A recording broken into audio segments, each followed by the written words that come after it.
This is Dan Dix here reporting for Press for Truth with breaking news. Alberta judge green lights euthanasia for 27-year-old autistic woman despite objections from her dad, who says she's healthy and just vulnerable due to mental health problems. So here we have a Calgary judge ruling that a 27-year-old can go ahead with MAID despite the father's concerns. So essentially, Canada is now euthanizing autistic people, and a father has discovered that he is powerless to stop his perfectly healthy daughter from being killed. Folks, there is a death cult in Canada that is growing at an exponential rate right now. In fact, the numbers are tripling every year here in Canada since the MAID program was initiated in 2015.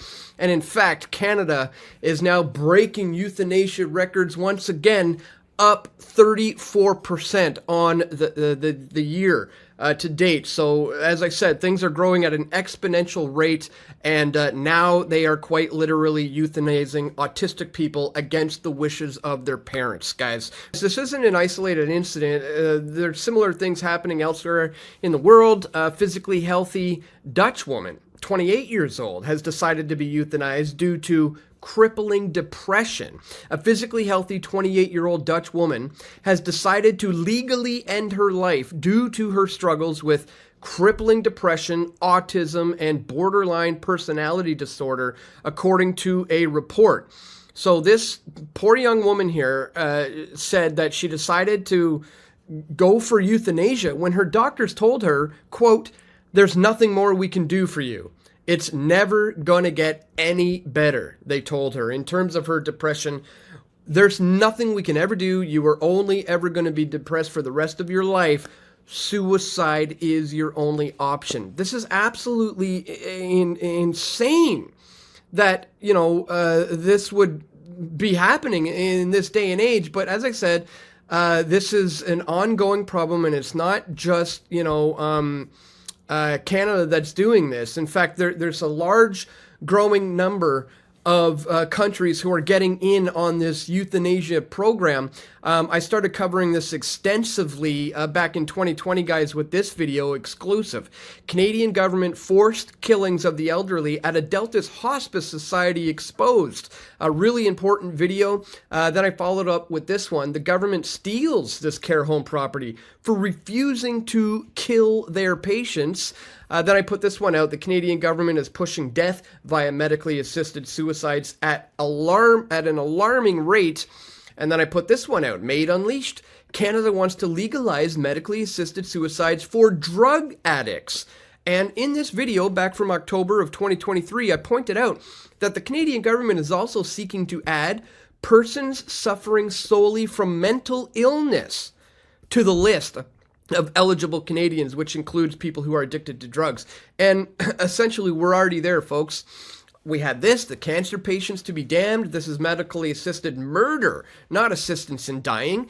There was a grieving family in BC who was speaking out about their cancer patient awaiting treatment, family member who chose MAID because of these long, wait times. And then I finally followed that up with the fact that there is a resistance to be made, and they are being challenged by death cult activists. Here I mentioned in 2024, the Canadian government is scheduled to officially extend the eligibility of those whose only illness is a mental disorder, ladies and gentlemen. And now we're already there. Canada is now set to euthanize autistic people. So check this out, guys. A Calgary judge has just issued a warning that clears the way for a 27-year-old woman to receive medical assistance in dying despite her father's attempts through the courts to prevent that from happening. A publication ban is protecting their identities, so they're going to refer to the daughter as MV and the father as WV. The judge acknowledged that there's going to be profound grief, that the father is going to suffer here at the death of his child, but he says it's the daughter's autonomy which is more important. MV's dignity and right to self-determination outweighs the important matters raised by the father and the harm that he's going to suffer at losing his daughter, the judge wrote. Though I find that the father has raised serious issues, I conclude that the daughter's autonomy and dignity interest outweighs the competing considerations. So obviously they're going to, appeal this decision because she's quite literally, healthy generally. The father says he believes his daughter is vulnerable and is not competent to make this decision to take her own life, according to this summary of the father's position. He says that she's generally healthy and believes that her physical symptoms, to the extent that she has any, results from undiagnosed psychological conditions.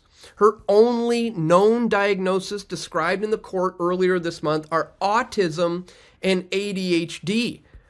On March 11th, when MV's lawyers asked the judge to set aside interim injunctions, WV's counsel asked for the injunction to continue and for a judicial review to be ordered that would examine how the daughter obtained this, approval for MAID. And that's another important part of this. None of that is being revealed. The father is trying to request, what exactly did she say are the reasons for why she wants to kill herself? And they're saying that is essentially none of his business. Now, here's where things get really wild, folks. They actually brought in a tie-breaking doctor. Because in case you didn't know, in order to get approved for MAID in Canada, you have to have 2 doctors sign off on this to get, approval to be killed by the government. And in this girl's case, she didn't get that. In fact, 2 times she applied for this and didn't get it. So they went ahead and issued a 3rd tie-breaking doctor to just make sure she was going to get accepted to be killed. Currently, 2 doctors or nurse practitioners have to approve a patient for MAID. Fees be heard that 2 doctors were initially approached by MV. One agreed to sign off on approving her for MAID, and the other denied this application. A 3rd tie-breaking doctor, as described by lawyers, was then offered to MV. The father took issue with this because the 3rd doctor who signed off on this MAID approval was not independent or objective. And it's even crazier than that, guys. As this video article here points out, MV's case gives a disturbing insight into just how easy it can be to access MAID. Patients can simply shop around for doctors who are willing to give their approval. So here's where things are wild. Her first application was turned down because one of the 2 doctors that she consulted said that she did not meet the criteria. It's not known when she made this application. Now, she made a second application in 2023, and again, one of the doctors determined she's not eligible to do this, and the other did not. Now, here's the crazy part, guys. The Alberta Health Services then allowed her to obtain a 3rd tie-breaking doctor. However, the doctor selected to break the tie was the same doctor who had already agreed with the first MAID application. Are you kidding me? So she applies for MAID. One doctor says, nope, you are not eligible to have yourself killed here. And one says, yeah, you are. That doesn't work. You need 2. So she tries again. Let's apply. One doctor and 2 new people. One says, nope, you can't do it. The other says, yes, you can. So they bring on a 3rd doctor who just so happens to be the one from the first application who already approved this. Guys, this is an absolute, unbelievably blatant plan to just kill people. And if you think this is about compassion, I mean, what about the father here who is pleading for the life of his daughter? It's absolutely insane, ladies and gentlemen. So the court agreed that MB has no obligation to answer any of her parents' questions about her medical condition or the MAID process. The judge declared that even the court cannot review a MAID application's decision-making or the clinical judgment of the doctors or the nurse practitioners because of medical privacy laws.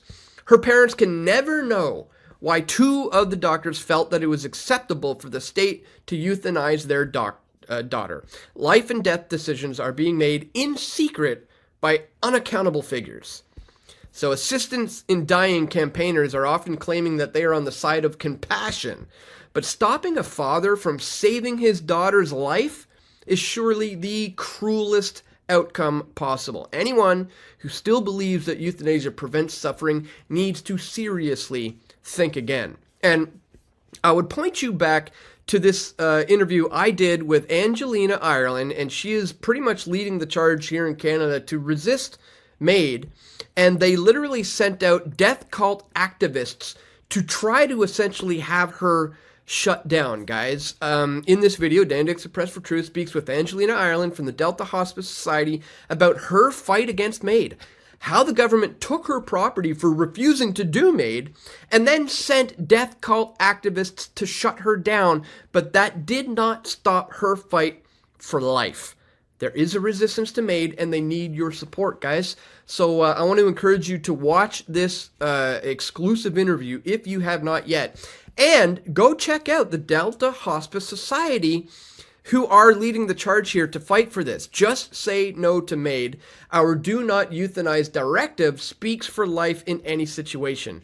You can order your legal do not euthanize D&E advanced directive today to prevent having a loved one's life terminated unnaturally. I will put a link to this and all of these sources of information in the description below, guys, but just wanted to bring all of this to your attention. They're essentially already setting up to kill autistic people in Canada. This is exactly what I was warning about, you know, way back in this video from last year. But essentially, we're here. This Canada judge brought in the tiebreaker, and despite the father's concerns here, they're going to go through with this. Absolutely shocking. Don't forget, there is a resistance to MAID. They do need your help. Please check the link in the description below to where you can join the Delta Hospice Society and contribute to their efforts to fight for life.